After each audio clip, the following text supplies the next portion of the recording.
सियासी खिलाड़ियों की जानिब से कागजात जमा कराने का सिलसिला तेज हो गया है। जहांगीर तरीन लोधरा से मैदान में, जबकि ख्वाजा आसिफ, मुराद अली शाह, मुस्तफ़ा नवाज खोखर ने फॉर्म भर दिए हैं। उस्मान डार की वालदा ने भी फॉर्म जमा करवा दिया।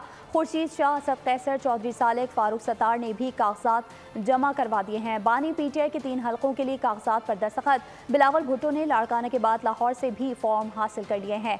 अलीम खान लाहौर से मैदान में उतरेंगे।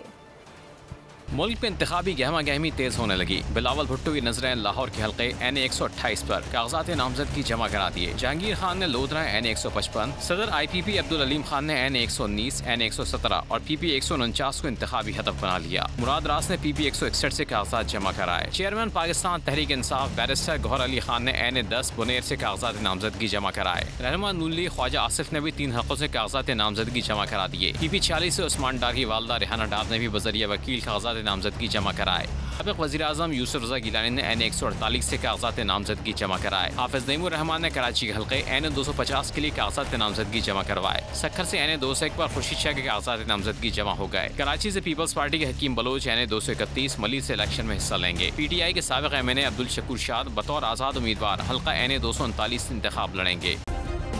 सब्सक्राइब करें और बेल दबाएं ताकि कोई खबर रह न जाए।